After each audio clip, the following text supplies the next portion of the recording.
The other day, Sephora and I drove out toward Hagerstown, which is further away than Frederick. Frederick is usually as far away as we'll go from our house. Well, unless we go over the Chesapeake Bay Bridge. Now, while we were out there, I was thinking I'd go to an archery store if I could find one. I was headed toward Walmart because I know they carry archery supplies. But as I was driving along, looking for Walmart, I saw this gun store. So I stopped thinking, well, I think it was called Ammo or something. And it was a big store, and I thought, well, maybe they probably carry archery stuff in there too.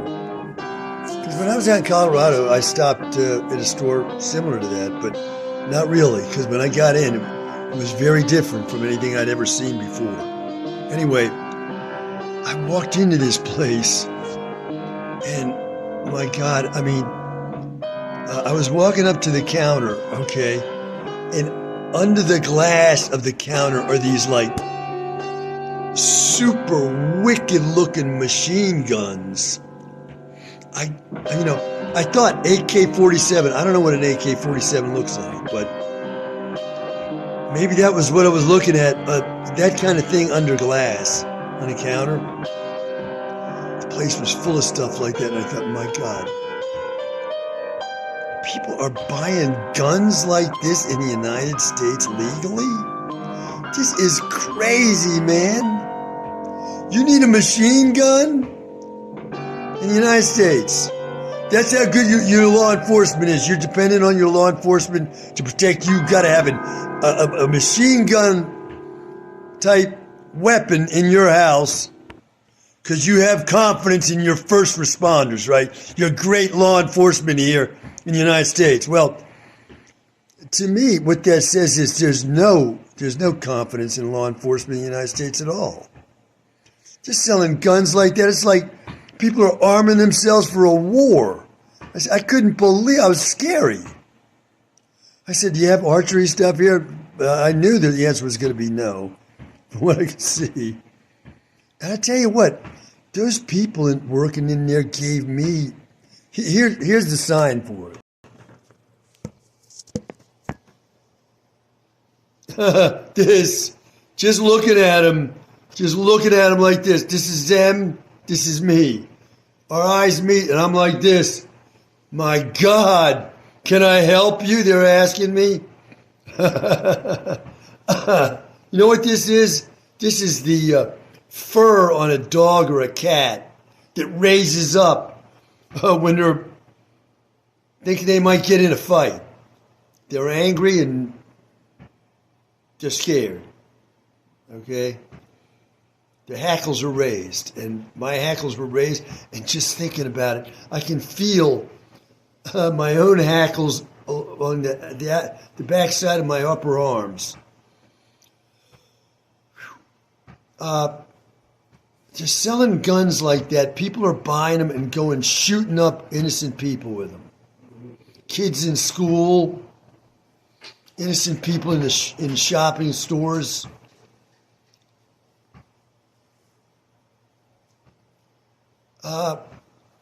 Where else in the world is this happening? I don't want to get into a discussion of, the Second Amendment and the right to bear arms. That was designed to fight the British way back when. If any army came into the United States or was there already, you had the right to bear arms according to our Constitution, no matter what these other occupying armies might say to you. Our Constitution says, we got the right to bear arms. You come into our country, we're going to arm ourselves to get you out, or to protect ourselves. But it was not for protect yourself from burglars or anything like that. That's not what it was for. So we got these crazy shootings happening here all the time. And I got to say, along with everything else here that makes no sense, I'm going to stop talking. My goal for over 43 years now has been to leave the United States. Is it because I want to? No. No, I am a patriot like other patriots. I have all the ideals I was taught to revere as a child, but they're not being honored here. So I want out. I want out. I think the country's headed for, let me just be quiet. Whatever it's headed for, I'm free to leave according to the laws here, pay my taxes and so on, honor my country from overseas somewhere. Quick footnote. What am I doing buying archery stuff? I got no interest in archery whatsoever. I'm an old man now and I've never practiced archery at all. I bought a bow, but my mother bought me a bow and arrow set, if you want to call it that. A bow that came with some arrows with green stamps. That was something like points on a credit card these days, okay? You went shopping in the grocery store and the store gave you these green stamps, actual little stamps. And you would get these green stamps that were green for one set of stores. And then you would put them in a little book they gave you. You paste them in there. And when you got so many, you could buy things with them the way you do with points on credit cards today, right? So my mother was collecting green stamps, and one day she said to me, "Hey, I got all these green stamps. Look at this book here and pick something out. You can have whatever you want, whatever we can buy with these green stamps." So I thought, wow. So I looked in there. This was when I was around 10 years old, okay? I looked in there and I saw a bow and arrow, and I had no interest in archery. None. And I said, I'd like to buy this. I think my mother might say no to this. It was a bow with arrows, like adults would shoot. She said, okay. She bought me that, and it came in the mail. I don't know. I got it, took it out in the backyard, and I said, wow,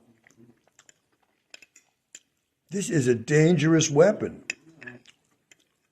This is dangerous. You could kill a person with this. You could go hunting with it.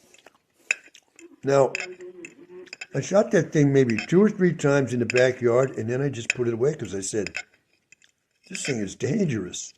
I unstrung it, and I set it aside, and I didn't touch it again until I was like 65 years old. But the amazing thing is that bow stayed with me all those years. I don't know how it happened. I never made any conscious decision. Most of those years, it was somewhere in my parents' house. Then my parents passed away and things came to me. And I guess, although I don't remember, I said, hey, there's my bow. And I grabbed it and took it with me after they passed away.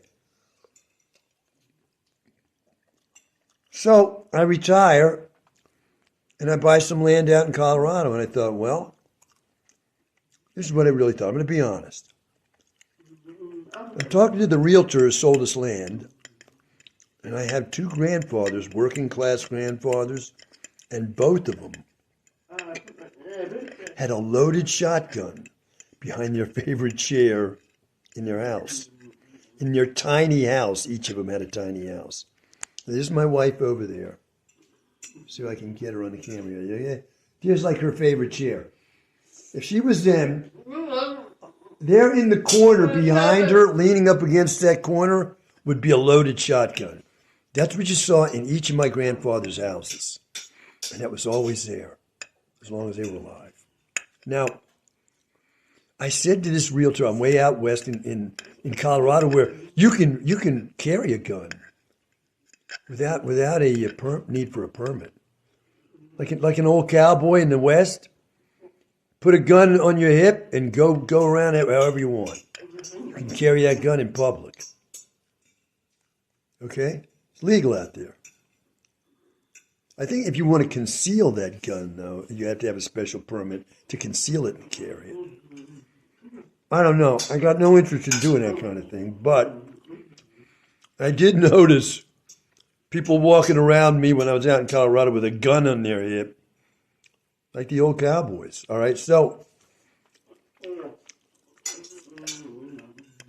knowing that I had grandfathers who had a loaded shotgun behind their favorite chair, and as well, cowboys, cousins of my mother's out in Colorado. And what did one of these cowboys have by his right foot in his truck? This is a rancher, a cowboy, rancher, farmer in Colorado. What's by his right foot in his pickup truck? An old style 6-shooter in an old style holster, right there, right down by his foot. Okay, why did he have it there? You wonder, you hear all these stories about, oh, the down home, nice country folk. Let's sit down and have a piece of pie and coffee. We're all so welcoming. And he's living in an area where everybody knows everybody. And there are no strangers there at all.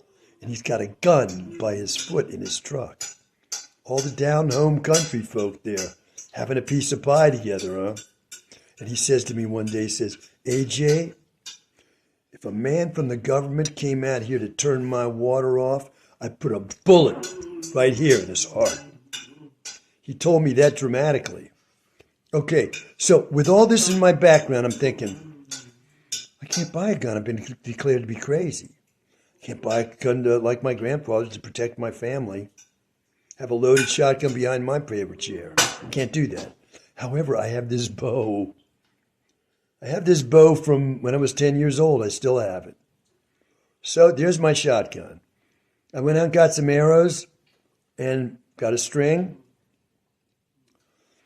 And I've done a little practicing, not a lot.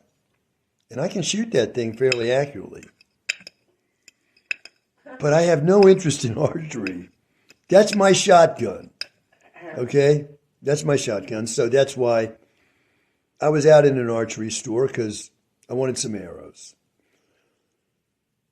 No. Do I want to hunt with that or do I want to shoot anybody? No. I hope I never have to use that thing to shoot some intruder into my house. I hope that never happens, but that's why I have it. So I just wanted to explain what I was doing looking for an archery store. No, I got no interest in archery. I wouldn't want to shoot an animal with that. When I was buying arrows out in Colorado at this one store, this guy said to me, you know, killing animals with an arrow it's an extremely painful way for that animal to die. The animal bleeds to death. It's a slow, horrible death. That's what he said to me when I bought some arrows. Well, I told him, as I'm saying now, I got no interest in hunting. I don't want to kill any animals, and I've never shot that bow at an animal. I wouldn't think of it.